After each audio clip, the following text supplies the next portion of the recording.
Guys, ladies, here are the advantages and disadvantages of hookup business. If you're a lady, you are into hookup. The only advantage you will get as a lady is the money that comes with it.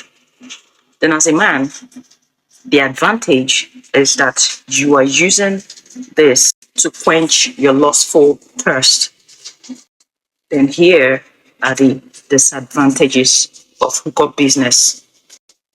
As a lady, the disadvantage for you, he might strangle you because you don't know who you are going to visit. You don't know if he's a ritualist, a kidnapper, or a maniac.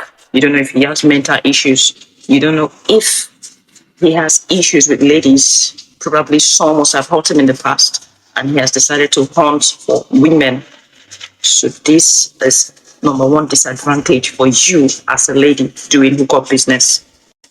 Then you as a man, what if she comes to your house, she sleeps in your house and never wakes up? What would you do?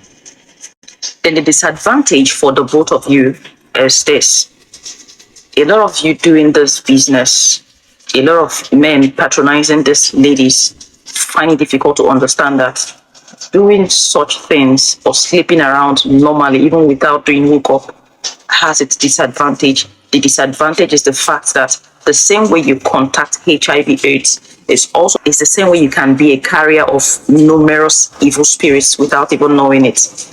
Now, let me give you an example. Let's say you meet a guy with a serpentine spirit. He has a serpentine spirit. He is cursed. He has hurt so many ladies and they've placed numerous curses on him. Then not just that, he has foundational problems. He has so many baggages. He's a thief. He's into so many dirty things because of the fact that he's a carrier of demons. Then he meets you as a lady. After everything, trust me, whether you like it or not, you are already carrying the same evil spirits that he is carrying. Now calculate the amount of ladies, or as a woman, calculate the amount of men you have slept with in a year. Let's assume they are all carriers of numerous evil spirits, like they all have 15 evil spirits each. Foundational problem causes, they have it 15. So now you calculate you slept with 20 people. And let's calculate the 20 people you have slept with. 20 people all having 15 evil spirits, foundational problems each. Now calculate the problems that you have as a person, the evil loads that you are carrying as a person, the evil covenants that you as a lady or as a man, you are carrying. And a lot of ladies, a lot of men sleeping around, doing all sorts of nonsense, they find it difficult to understand that there are so many people with so many problems. There are people who are already cursed. They carry curses that needs divine intervention. And you having something to do with such people, you are already carrying the same evil spirit. That is why a lot of people will be suffering and crying, asking God, where is my problem coming from? Not knowing that it is as a result of the person that they have had an encounter with. That is a disadvantage. Men don't really have much disadvantage except for the fact that a lot of them are carriers of evil spirits and it's manifest in their behavior. They behave very strange. They sleep around. That's the disadvantage. That disadvantage will make even ladies would never want to be married to such people. But the disadvantage is worse on a lady. Now, let me give you an example. Even if you are the lady, you have the mindset that the things you are doing, nobody is seeing you.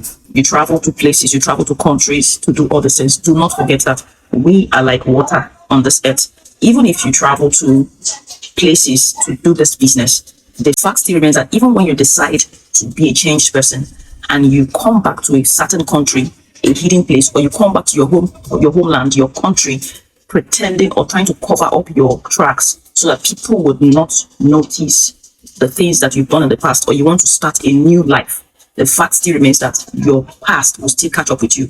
Why will your past catch up with you? Because there's a possibility that someone who knows you in the past could come from that same country and meet you in this new place. And you know it's a problem. It's a problem if the person knows you deep down, like you people, you did the same business. The person used to be your customer, Probably as a lady, the person used to be your customer all the time you've been doing that business. And the person happens to be someone close to who you intend to get married to. That is a big problem for you because the truth will haunt you. Then as a lady, lastly, this is a scenario I know a lot of you do not believe, but it is possible and it can happen to anybody because we are like water on this planet Earth. Now let's take for example, you as a lady, you have been living your life this way for so many years. You've been doing this outside the country.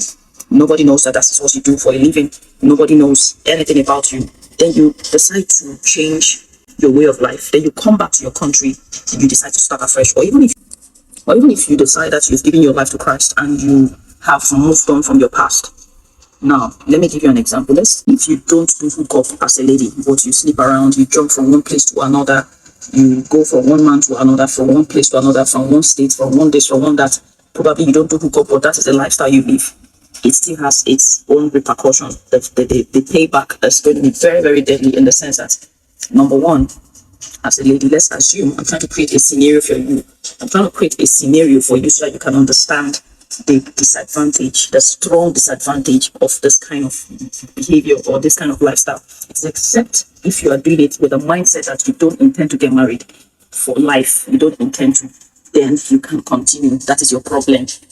You can continue if you want to, but if you intend to settle down later in life, to the main disadvantage here. Now let me give you this example. Let me give you this scenario. Now let's take for example, you have been living this life for so many years. You've been living a very terrible lifestyle for so many years, and you decide to change your lifestyle. And then you meet somebody that really loves you, and this person proposed to you, and you decide to get married to this person. Then imagine yourself on your wedding day. Everyone who came for the wedding, like all the guys on the men on suit, close to 10 guys, at least 5 or 6 of them, you've had business with them in the past. Then his best man, you had something with the best man. Then the father of the guy, you had something to do with the father. Not just that, his uncle. Now, imagine that scenario. Do you know what it would look like? Think about the scenario, what it's going to look like, the disaster. And trust me, men gossip even more than women. Think about it deeply. They gossip a lot. They will not show it, but they gossip even more. And think about this aspect of your life. What if something like this happens and you come for the wedding dressed up all white, smiling, your best day, the best day of your life. You're celebrating. God has finally answered your prayers. Then you turn around, almost everybody at that venue, you've had business with them. And trust me, they will start gossiping one after the other. Gossiping, talking about what they've had with you. And trust me, if the father of the guy turns out to be your own customer as well, that wedding might end that day. So men, think about it as well. What if they come to my house, that you keep singing? What if you invite a lady who has health issues and she comes to your house, she sleeps and never wakes up? What will happen to you? You know you go to jail, right? And you eat watery beans for the rest of your days. That's even if you see beans in jail.